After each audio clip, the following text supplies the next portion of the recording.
Welcome back dear students. आज हम पढ़ने वाले हैं फुल सबट्रैक्टर के बारे में। इससे पहले की वीडियो में हमने हाफ सबट्रैक्टर के बारे में डिस्कस किया था। यदि आपने वो वीडियो नहीं देखा है तो आप प्लेलिस्ट में जाके, कंप्यूटर आर्किटेक्चर की प्लेलिस्ट है उसमें जाकर के आप हाफ सबट्रैक्टर को एक बार चेक कर लें और उसके बाद में फिर आप इस वीडियो को कंटिन्यू करें।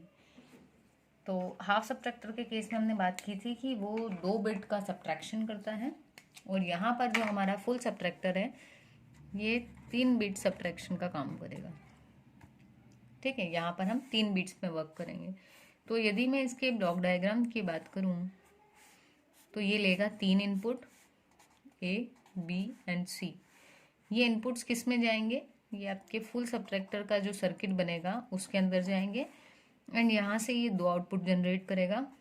एक आउटपुट होगा आपका डिफरेंस जो क्या होगा A minus B minus C and जो सेकेंड आउटपुट होगा that will be borrow.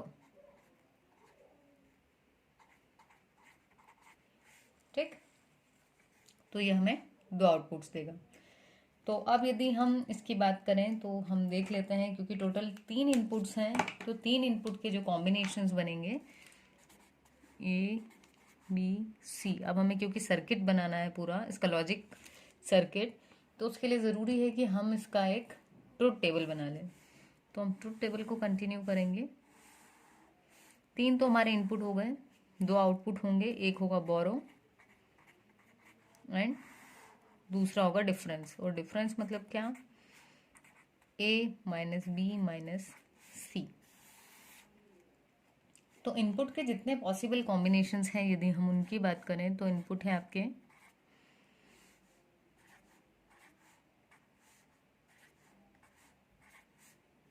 Total 8 possible combinations हैं हमारे पास में।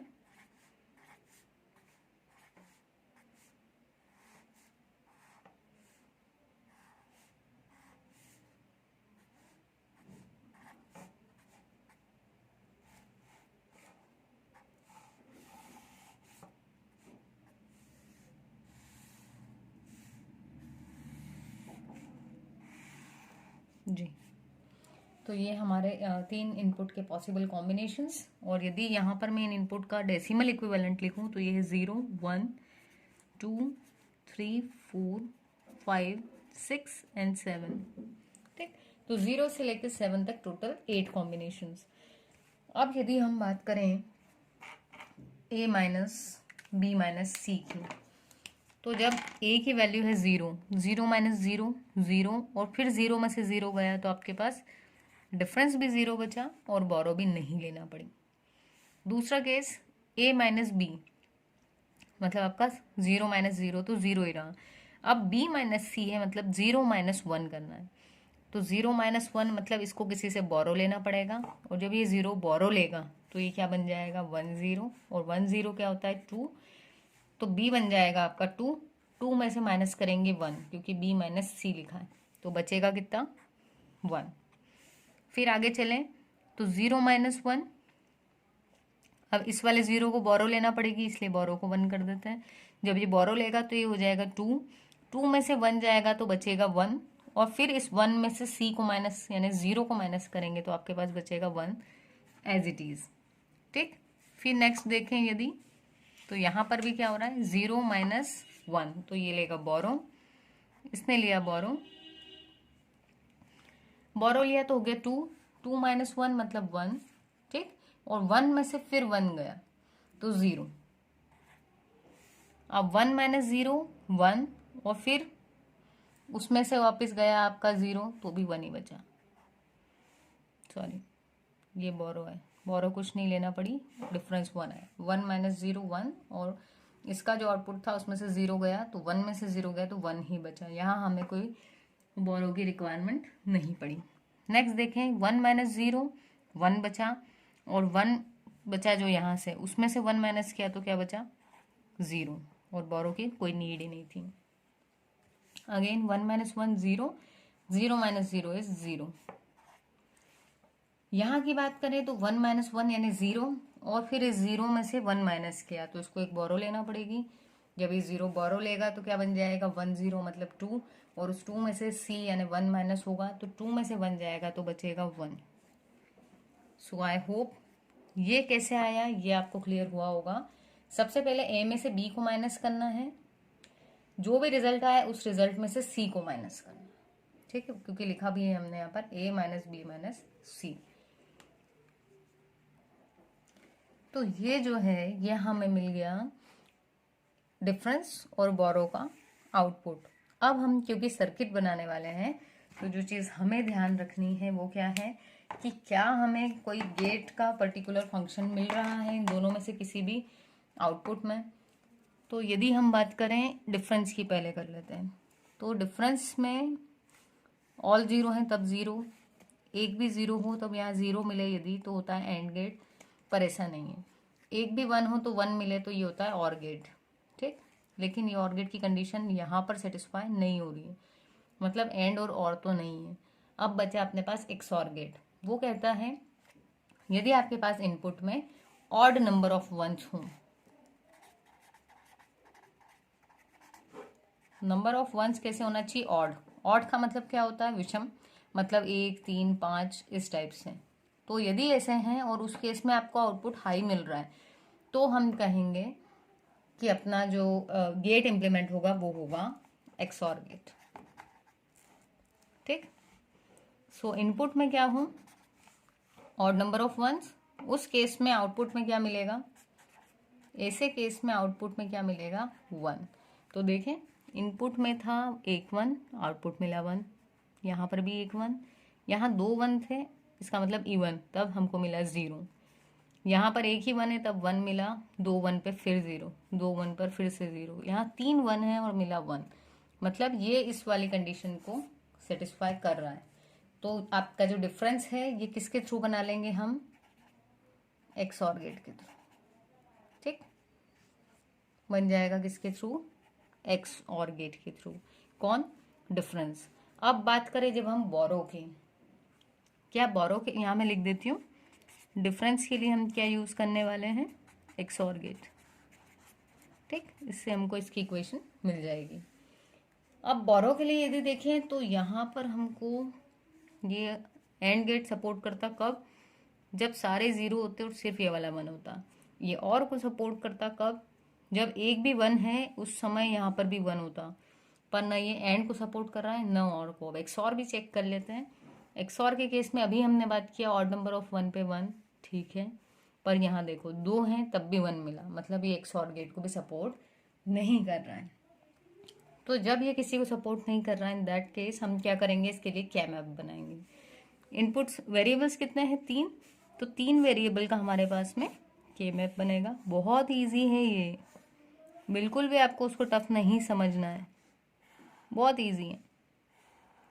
ये के मैप बनाया A और BC के लिए, ठीक है। अब तो आपको याद हो गया होगा, के मैप पर भी मैंने स्पेशली वीडियोस बनाए हुए हैं। यदि आपको कुछ भी डाउट हो इसमें के मैप में तो आप पहले वो वीडियो ज़रूर चेक करें। अब देखें तो यहाँ पर क्योंकि हम किसके लिए बना रहे हैं, बोरो के लिए, तो हम किस कॉलम पे फोकस करेंगे, इस पर, और इसमें भी किस पर, वंस पर। तो हम देखें तो 1 कहाँ कहाँ पर है, फर्स्ट पोजीशन पर, सेकंड पर, थर्ड पर और 7th पर, ठीक। तो हम अगर नंबरिंग देखें तो ये था 0, 0 पर नहीं है, ये है 1, फिर 2 पर है, ये है अपना 2, 0 1 0, 3 पर है और फिर किस पर है, 7 पर। 7 मतलब कितना, तीनों 1, तो एक 1 ये रहा और ये 2 1 ये रहे, बाकी जगहों पर क्या मिल जाएगा हमें, 0। तो ये बन गया हमारा के मैप। अब हमें क्या करनी है, अब हमको सिंपल इसकी पेयरिंग करनी है। तो हमें पता है ग्रुप्स भी बनाना मैंने बताए हुए हैं वीडियो में एक अलग से, तो या तो 2 का बनेगा या फिर 4 का बनता है, पर यहाँ पास पास में 4 नहीं है इसलिए हम ओवरलैपिंग कर लेंगे इन 2 की एंड इस वाले 2 की।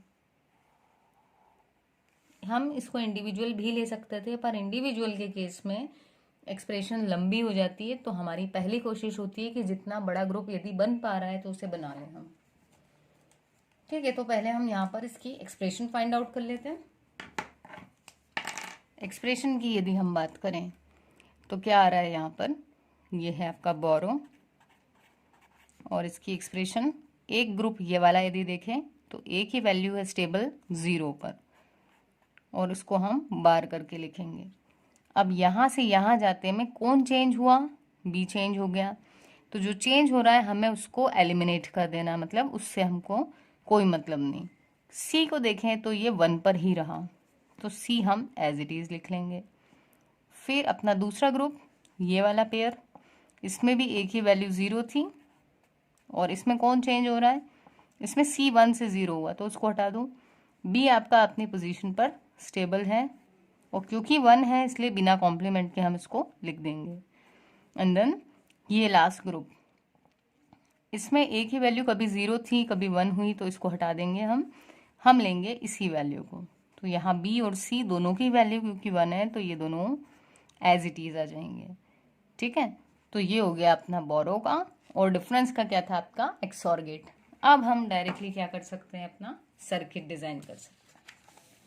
तो यदि हम बात करें सर्किट डिज़ाइन की, तो इसमें हम क्या करने वाले हैं, हम देखने वाले हैं डिफरेंस के लिए क्या सर्किट बन रहा है, इतना सिंपल एक्सॉर गेट। तो हमने यहाँ पर इनपुट ले लिए, 3 इनपुट ए, बी और सी। ठीक है, शुरू से ही हमने 3 का कहा है, 3 है इसीलिए ये क्या है आपका फुल सबट्रैक्टर।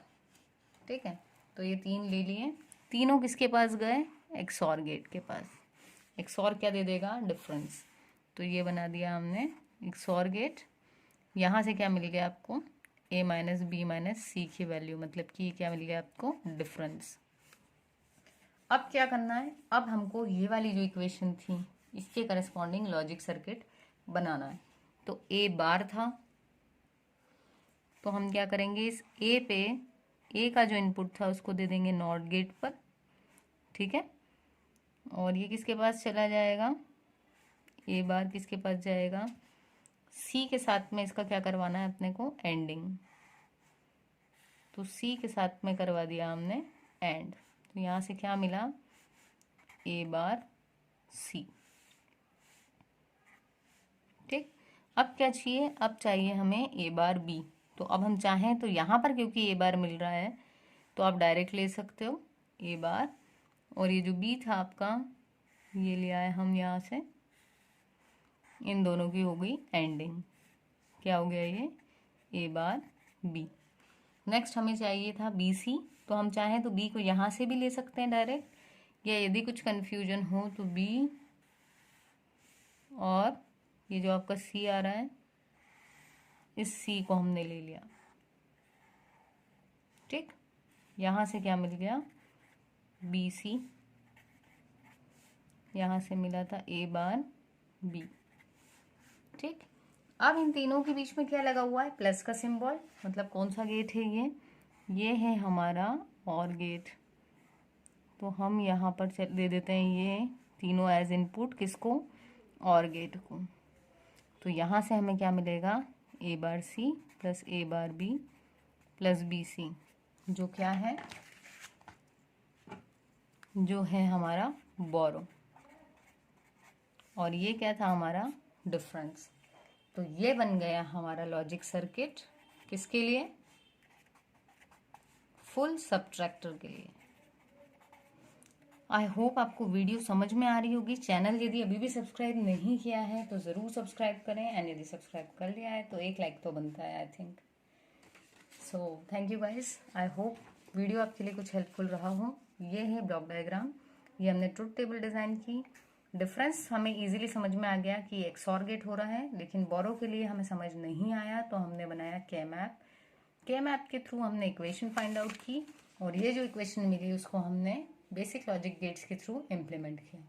जब लॉजिक गेट्स आते हैं तो ये होता है लॉजिक सर्किट या लॉजिक डायग्राम, और जब सिर्फ बॉक्स बना हुआ है तो ये होता है आपका ब्लॉक डायग्राम।